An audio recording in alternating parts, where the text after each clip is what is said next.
Bene, salutiamo il governatore del Veneto Luca Zaia, buongiorno. Buongiorno a tutti. Allora, siamo in guerra, Presidente? Direi che ormai non ci resta che prenderne atto. Ovviamente non è quella guerra che magari noi abbiamo studiato sui libri, non è una guerra convenzionale, degli attacchi aerei, degli attacchi a terra con i carri armati, le truppe.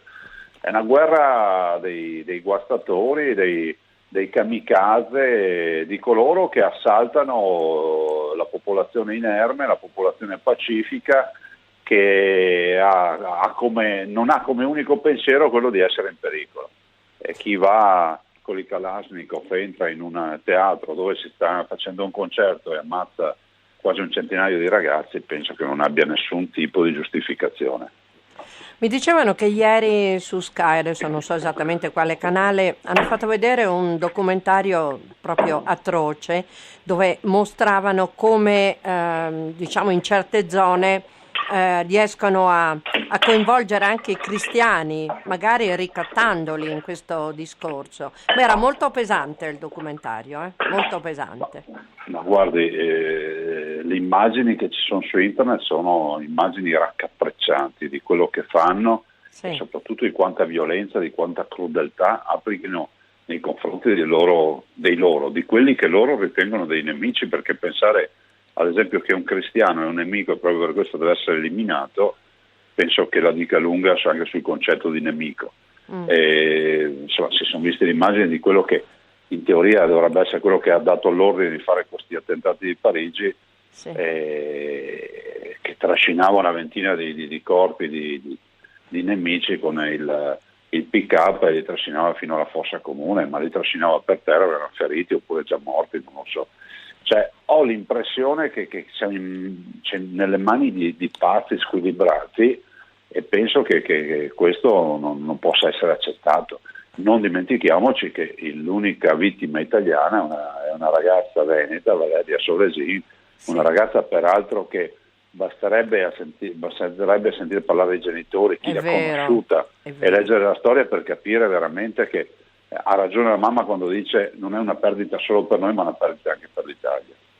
Sono perfettamente d'accordo. Lei chiede frontiere chiuse, misure speciali di sicurezza, quindi insomma legittimità, no?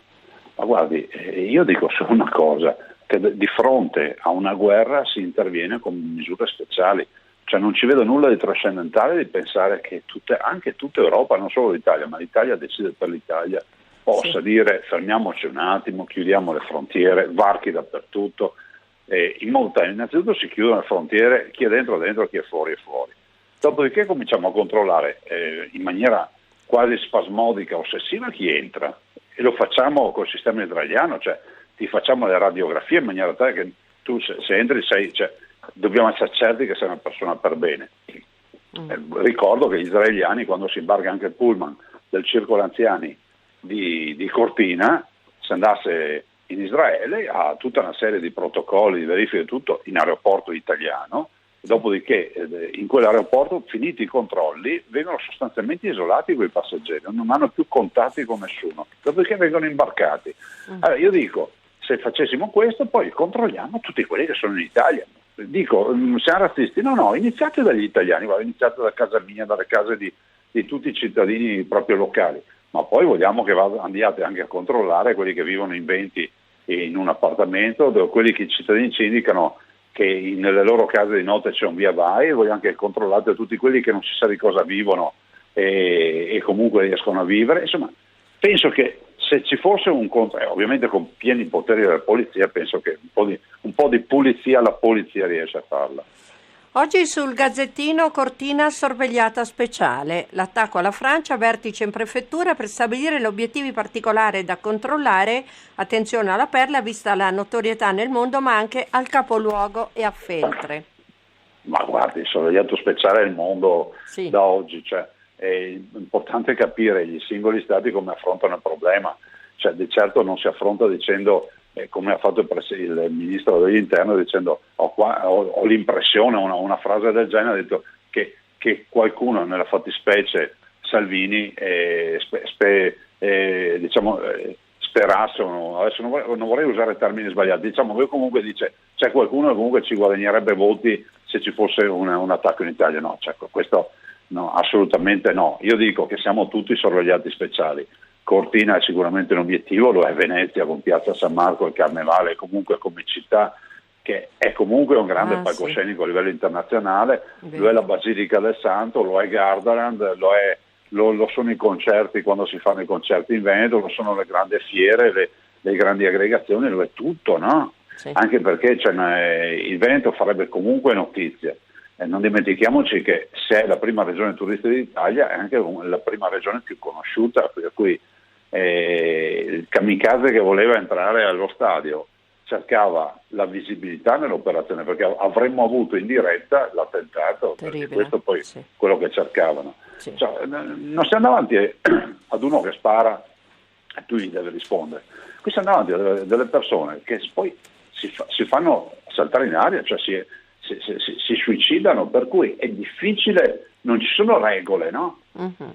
Anche la perquisizione, mi mettono i panni delle forze di polizia, la perquisizione che tu fai sapendo che potrebbe essere una persona che tira il filo e si fa saltare per aria e ti ammazza, è una perquisizione che deve lasciare le nostre forze dell'ordine carta bianca, cioè non è che possiamo pretendere che le forze dell'ordine si avvicinino con le modalità italiane che ormai sono ridotte all'osso, cioè, nel senso che la ragione c'è sempre quello che viene perquisito e li esponiamo a questi rischi, perché le forze dell'ordine hanno tutto il mio sostegno, perché in questo momento i rischi sono alti. Lei ha dato la sua solidarietà, la sua naturalmente del Veneto, all'ambasciatore, no? Ha scritto? Ha scritto? Sì, questo sì, cioè non è un atto dovuto, insomma, 138 morti, altri almeno si dice 200 feriti, dei quali almeno un centinaio di gravi, è un bilancio di una guerra, di un bombardamento, cioè se avessero bombardato, ricordo i raid aerei che magari abbiamo conosciuto, che so, Belgrado negli anni dei Balcani o altre realtà, insomma questo è un bilancio di un bombardamento notturno in una città, cioè è un disastro. Senta, rimanendo nel discorso della malavita, insomma, continuano, no, questi attentati alla gente, alla familiarità, alla quotidianità delle persone per bene. Ma guardi, io direi anche un'altra cosa, che se adottassimo il sistema di chiudere le frontiere, prudenzialmente chiudere le frontiere, controllare bene quelli che entrano e fare la radiografia a tutti quelli che già abbiamo, sì. Il primo effetto sicuramente è quello della lotta al terrorismo, ma poi di cascata è inevitabile che nel controllare se uno è un kamikaze o se è un ISIS o se è una cellula dormiente, magari finisci dentro che becchi anche un ladro d'appartamento, uno spacciatore, perché poi quando controlli. Io penso che questo sia il metodo, cioè qua non serve essere della Lega, di centro, di sinistra, penso che tutte le persone ragionevoli, a prescindere dal loro credo politico, che io rispetto, abbiano comunque le stesse idee, cioè non è un atto di arroganza pensare di controllare tutti. È un atto di, andate in Francia e andate a dire no, guarda, adesso vediamo, Hollande propone di modificare la Costituzione ed ha ragione. Sì. Allora, se l'avessimo detto noi in Italia avrebbero detto ma questa è un'idea di destra, ma non esiste destra, e Hollande fra l'altro è esponente della sinistra francese, non è esponente di destra. Vero. Però insomma, quando ti toccano sul vivo poi si dice no, quando l'acqua arriva a sedere impari a nuotare, e qui purtroppo è brutto esempio, ma dà l'idea, cioè quando ti tocca poi a mali estremi rimedi. Parliamo di una cosa bellissima, una nuova ferrovia che collegherà il Cadore con la Pusteria, quindi c'è questo protocollo d'intesa, no? Veneto Alto Adige per progettare in modo esecutivo la ferrovia, insomma, di cui tutti parlano, chi bene chi male, perché magari c'è un po' di scetticismo, la gente non tutta ci crede. Lei cosa mi dice? Cioè che uno non ci creda, cioè a far suo che noi stiamo lavorando per questo è la verità, poi il partito dei bastiani contrari in Italia è sempre folto, ce ne sarà qualcuno anche in giro per Belluno, cioè per carità, ne faremo una ragione come dice il Presidente del Consiglio.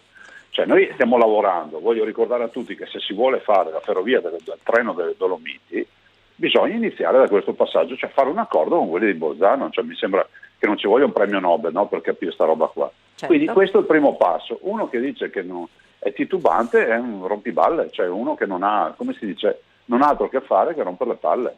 No, sono d'accordo, ma Arno Compacere, insomma, l'ha confermato, quindi c'è, insomma, no? Questa possibilità. Sì, ma scusate, ma c'è qualcuno che mette in dubbio la mia parola, vorrei il nome e cognome, se non ho capito. No, stia tranquillo che non ci sono problemi. Noi siamo molto molto felici, naturalmente, perché bisogna anche dare il via a certi progetti, no? Si inizia così, mio papà mi ha sempre detto e mi dice che la casa si inizia a costruire dalle fondamenta. Appunto. Allora, se tu arrivi con i muratori e inizi a fare le fondamenta, non è che qualcuno dice ma io non ci credo che fanno la casa, cioè se sei un idiota appunto e basta. Cioè. Va bene, allora insomma noi stiamo tranquilli, aspettiamo poi il proseguio e tutto quello che capiterà. Guarda, patti chiari, amicizia a Londra, tutti stiano tranquilli sul fatto che noi stiamo lavorando per questo. Il risultato finale non ve lo so dire, perché da quando ho visto che per fare una pista da sci a Cortina per i mondiali ho dovuto discutere dell'attraversamento del Gallo Cedrone per il taglio dei funipini, io che non sono cacciatore, penso che l'ambiente debba essere rispettato, non ho particolari interessi ad andare lì a rompere le palle al Gallo Cedrone, però mi rendo anche conto che si sono fermati i lavori per l'attraversamento del Gallo Cedrone. Ma è vero, ricordo episodi analogi anche per mettere in sicurezza la frana di Cancia, vero? Certo, ecco. A Borca. Sì, allora, 30° anniversario del primo trapianto di cuore in Italia nel Veneto, parlando di sanità, bellissimo. Beh sì, è una cosa che rende orgogliosi i veneti, c'è il professor Gallucci, quello che è stata tutte le vicende, ricordiamolo, di Busnello, il ragazzo che donò il cuore, che è un trevigiano. Sì. E ragazzo giovanissimo, penso avesse 17 anni, morto in un incidente col motorino. E Ilario Lazzari che ricevette quel cuore e visse anche dopo il trapianto. C'è Padova, porta i riflettori del mondo su di sé, c'è il primo trapianto di cuore in Italia effettuato a Padova, e quindi dopo 30 anni si ricorda, ovviamente resta al centro Gallucci, poi il professor Gallucci è morto, come sapete, in un incidente stradale, spostandosi tra l'altro tornando, se non ricordo male, da un intervento chirurgico, forse era in Lombardia, tornava appunto a Padova. Però è rimasta la cultura dei trapianti, è vero che Padova è il centro di riferimento. Insomma, si passa dalla fantascienza che poteva essere considerata, no? 30 anni fa la realtà invece è straordinaria. Decisamente, noi avevamo tutti da bimbi il ricordo di Barnard, no? Sì. La verità è che il Veneto è il primo, è il numero uno. Sono d'accordo. La vera battaglia invece, parlando del latte, dice lei, è difendere la qualità. Ma sì, guardi, se è vero che un litro di latte, ed è vero, ve lo dico da ex ministro, un litro di latte su 2 in Veneto è straniero, è altrettanto vero che se io metto nelle condizioni dei cittadini di capire che è straniero, molto probabilmente quando tutti noi andiamo allo scaffale a comprare il latte cerchiamo di scegliere la produzione locale, giusto o no? Sì. Oggi non siamo in grado di farlo perché non ci mettono nelle condizioni. Penso che la prima battaglia vera da fare a tutelare i nostri produttori è quella di fare in modo che i consumatori sappiano se il latte è locale oppure no. Questa è la partita. E quindi insomma difenderla, ma abbiamo etichettatura armi? E tracciabilità. Ecco, abbiamo armi. Bisogna che il ministro si faccia le sue battaglie in Europa e porti a casa questi risultati. Presidente, grazie e buon lavoro. Grazie a voi. Grazie Buongiorno ancora, a tutti. arrivederci.